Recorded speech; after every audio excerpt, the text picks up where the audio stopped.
Em relação aos métodos que a gente tem disponíveis, entre eles a gente pode citar a radiografia convencional, a ultrassonografia e a ressonância magnética, né, que a gente consegue diferentes abordagens. E aí, a utilização dos métodos de imagem de forma complementar ao exame físico e ao questionamento dos pacientes é sempre muito importante, em especial porque até 14% dos pacientes, o paciente é assintomático, não refere nenhum sintoma relacionado à articulação, e mesmo assim a gente vai encontrar alterações sinoviais, como a doutora Silvia falou, já com morte das células da cartilagem, entre outras, sinovite e etc. Por último, vou falar de um caso clínico que a gente acompanhou. Então, falando um pouco dos achados que a gente pode encontrar na radiografia convencional, coloquei esse esquema aqui de uma forma didática. Como a doutora Silvia falou, o processo todo ocorre de forma simultânea. A gente não tem como dizer assim, primeiro aconteceu um pouco de proliferação sinovial e essa proliferação gerou uma destruição.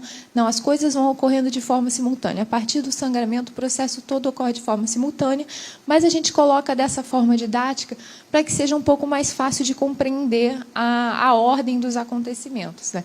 Então, no caso do raio-x, a gente, infelizmente, só consegue observar de forma efetiva e clara a forma mais tardia da doença, né? A doença em sua fase mais crônica, e o ideal é que a gente observe e identifique a presença da doença na fase inicial, para a gente poder prevenir essa limitação. E o raio-x, infelizmente, só permite que a gente encontre os achados na sua fase mais tardia. Mas que achados são esses, né? Vou falar, então, um pouco dos achados. Aqui está um pouco claro. Acho que, de repente, se apagar um pouco mais a luz. Então, aqui, nesse caso, é um raio-x que mostra um volumoso derrame intraarticular com hemartrose. A gente vê que o derrame articular é denso, que seria a característica da presença de sangue, com intenso aumento das partes moles. Esse tipo de achado ele é comum se a hemartrose é muito volumosa, mas se é uma hemartrose pequena, se é um microsangramento, a gente vai ver um raio-x normal. Aqui um outro exemplo mostrando a osteopenia periarticular decorrente do pouco uso dessa articulação e desse membro, o alargamento e crescimento epifisário, também com aqui uma hematrose um pouco menos evidente. Você vê como é mais difícil de visualizar a presença desse sangue no raio-x. E aqui já o exemplo de uma articulação cronicamente danificada pelos sangramentos contínuos, em que a gente vai ver a presença dos cistos ósseos. Inicialmente são pequenos, mas que podem se tornar volumosos, indicando a fragilidade desse osso, com a relativa preservação da interlinha articular e alargamento do sulco intercondiliano, que é uma das características das alterações radiológicas da doença. Nesse outro exemplo aqui, a gente pode ver a fragmentação e a deformidade articular. Você vê como esse osso deixa de ser liso em relação a esse. O aspecto quadrado da porção inferior da patela e o estreitamento do espaço articular. A gente pode avaliar o raio-x de diversas formas. Algumas delas seriam através do score de Peterson e Arnold-Hiltgard, né? O score de Peterson ele é um score aditivo em que você avalia a presença das alterações de forma simultânea, né? Então, aqui está citando algumas delas, né? Presença de cistos, erosão das margens, incongruência das superfícies articulares, a deformidade, etc. Você soma quantos pontos aquela articulação tem de alteração, e aí dá uma nota para cada articulação, e geralmente se soma isso também no paciente. Já a classificação de Arnold-Hiltgard, né, é uma classificação que avalia de forma progressiva a doença, então ele considera sempre o achado mais grave. Se o achado mais grave é, por exemplo, a redução do espaço articular, então, se a pessoa já tem uma redução do espaço articular, apesar de ter uma doença relativamente moderada, ele já passa para um estágio 4 ou 5, né? Ele é jogado um pouco mais acima, mais hiperavaliado. Em relação às vantagens do método, é ainda um método de bem baixo custo e bem acessível. A gente consegue que o paciente faça o exame com relativa facilidade em relação aos outros. A desvantagem é que ele realmente só identifica os achados tardios, então, para o hematologista ou para o outro profissional que conduz esse paciente, acaba não identificando a doença em sua fase inicial, só na fase tardia, e por isso o objetivo seria identificar essas alterações numa fase mais inicial do que quando identificadas ao raio-x. Nesse contexto, falar um pouco sobre o ultrassom e a ressonância. Então, voltando aqui no nosso esquema didático, mostrando as alterações, a gente vê que o ultrassom ele consegue ver bem a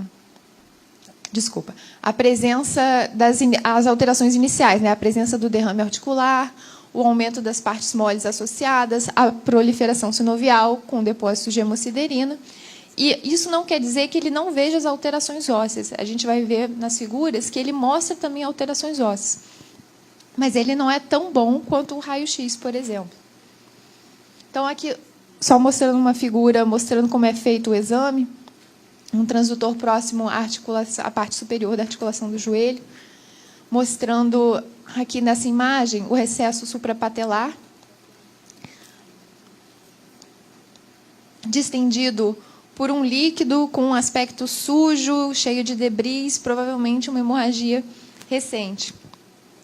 Aqui na seta amarela, a gente vê que dentro dessa articulação distendida, a gente vê um tecido ecogênico com os pontinhos brilhantes, que seria a proliferação sinovial com os depósitos de hemosiderina, que é a hipervascularização desse tecido através dos pontos vermelhos aqui, que é o Power Doppler que a gente usa no método. Nessa outra figura aqui, a gente vê que o recesso não necessariamente vai estar distendido na presença do líquido. Os recessos articulares podem estar distendidos somente pela proliferação sinovial. Então, aqui é a superfície óssea, aqui é a superfície articular e o tecido subcutâneo. E a articulação distendida por uma sinóvia, sem nenhum líquido aqui presente. E nesses pontinhos mais claros, né, os pontinhos hiperecóicos, seria a deposição da hemosiderina, que fica aderida a essa sinóvia e perpetua esse processo de inflamação crônica e destruição sinovial. Nessa outra imagem aqui, a gente vê a superfície óssea deixa de ser lisa, passa a ser bem irregular, né, mostrando que não é o método ideal, mas que a gente consegue, através do ultrassom, observar as erosões marginais e a destruição da cartilagem. Nessa outra imagem aqui, eu coloquei o raio-x para a gente comparar bem. A gente observa que tem irregularidade, aproximação das superfícies articulares, erosões, etc. E a gente consegue ver também, de forma menor, né, de uma forma menos ampla, não consegue ver a articulação toda, mas a gente consegue ver a presença já dessas erosões, uma superfície óssea bem irregular, cheia de pequenas cavidadezinhas que seriam as erosões, né, mostrando a destruição da cartilagem e a fragmentação. A gente usa, na radiologia, os score de Melchior, e vou falar um pouquinho também sobre esse score de Redas, que é mais usado pelos clínicos. Então, né, lá no Antônio Pedro, onde a gente faz os exames, a gente usa esse score, em que a gente avalia a presença do derrame articular, se ele tem septos fibrosos, a presença de hipertrofia sinovial na sua espessura e se ela é hipervascularizada, se ela tem o Doppler positivo, a presença dos depósitos de hemosiderina e vários aspectos ósseos, né, por ultrassom, que não é o ideal, não é o melhor método para ver isso, mas a gente consegue, sim, avaliar também isso. Então, se existe erosão óssea, se existe osteófito, se existe algum grau de remodelamento ou modificação da cartilagem pelo método. Aqui é o score, esse score Redas é um score criado para o clínico, né, para o hematologista utilizar em consultório ou imediatamente durante o atendimento do paciente com artrite hemofílica. Ele tem como objetivo responder às questões clínicas. Tem sangramento? Não tem? Tem sinovite? Não tem? Tem alteração óssea? Não tem? são pontos específicos, né? Ele é uma proposta de ser complementar ao exame físico, visto que vários desses pacientes têm alterações articulares sem sintomas ou com sintomas não necessariamente relacionados a sangramentos recentes. Ele é voltado para a utilização por não radiologistas, mais simplificado do que o que eu falei anteriormente. Tem uma curva de aprendizado rápida e a proposta dele é que todas as 6 articulações principais, né, os cotovelos, joelhos e tornozelos, sejam avaliados em cada articulação em até 2 minutos, ou seja, realmente muito rápido, para permitir a identificação desse dano articular precoce e a alteração de conduta imediata. Então, aqui, mostrando ele vê a presença da hipertrofia sinovial em ausência moderada ou severa, as alterações da cartilagem e também dos ossos. E, tentando só mostrar comparativamente como um é mais simples que o outro, a gente vê que não tem que ele não utiliza o derrame articular, não vê a presença dos septos, nem hemosiderina e não usa o Doppler. Então, só mostrando aqui um gráfico como aqui a gente utiliza bem mais cortes, enquanto no exame radiológico mais complexo, e aqui eu contei 23 cortes que a gente usa, versus o que é usado pelo score simplificado, somente 6 cortes. Dá uma olhada, ver, tem doença, não tem, qual é a alternativa da conduta que pode ser utilizada, se a conduta é mudada ou não. Então, falando das vantagens, é um método de baixo custo, fácil acesso, não utiliza radiação, você permite uma interação com o paciente. Algumas vezes a doutora Silvia manda o paciente para a gente para avaliação do joelho direito, e o paciente comenta que tenha dor no tornozelo direito, a gente olha essa articulação também, vê mais, né, um paciente de uma forma mais completa. Ele é examinador dependente, o que dificulta um pouco e, eventualmente, pode causar um desconforto porque você comprime a articulação. Falando rapidamente da ressonância magnética, ela é o padrão ouro, né, para a gente identificar as alterações pela artromatia hemofílica. Ela consegue identificar tanto as alterações iniciais como as alterações tardias de forma ótima. E entre as vantagens que o método fornece, ele permite, né, a identificação dessas alterações iniciais e crônicas, além das alterações das partes moles profundas, ou seja, da cartilagem intraarticular mais profunda, que a gente não consegue ver nem no raio-x, nem através do acesso pelo ultrassom, que é mais periférico na articulação. É dito como padrão ouro, mas tem um alto custo, um acesso limitado. Se é uma criança, ela necessariamente vai precisar de sedação. Se é um adulto, esse adulto precisa cooperar. Se ele for claustrofóbico, ele não vai conseguir fazer esse exame. E ela permite apenas a avaliação de uma articulação. Eu não consigo avaliar se esse paciente tem dor em mais de um local em apenas um exame.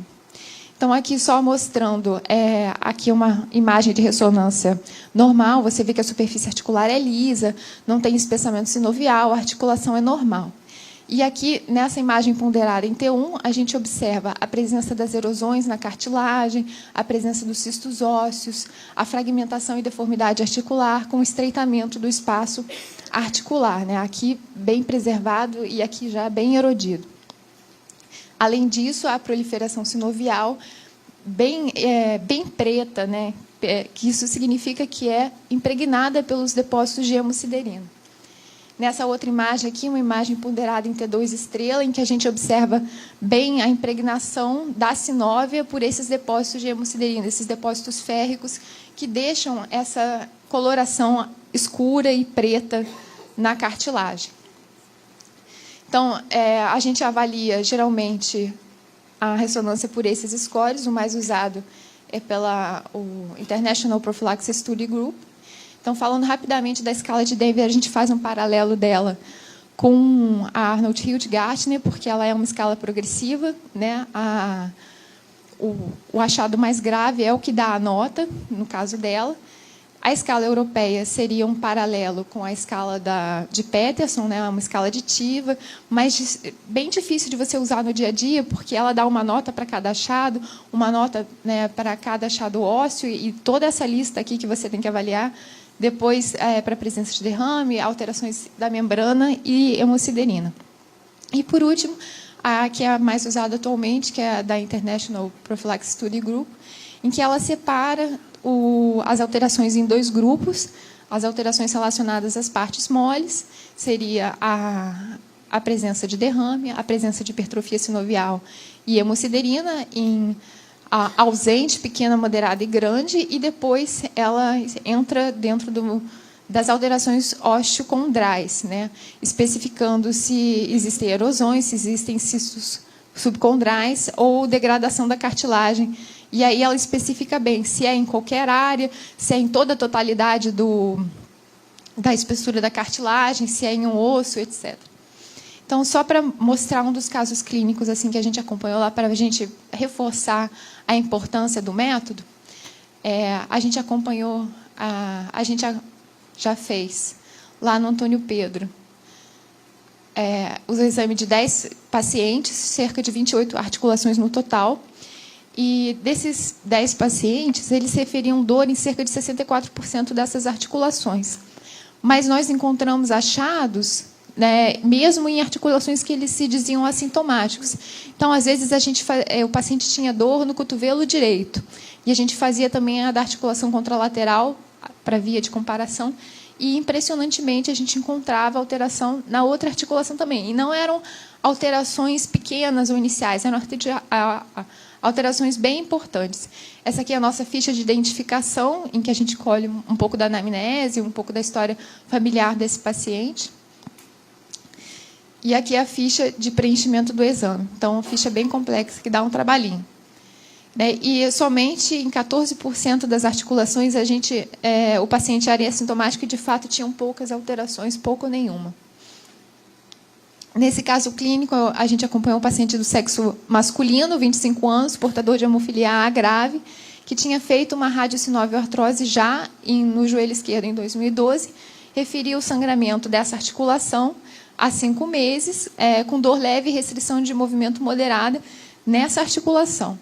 Então, eu trouxe aqui para vocês o raio-x dele, né? A gente vê que é uma articulação muito acometida, com muita erosão, muito osteófito, muita deformação, já com alguns cistos ósseos.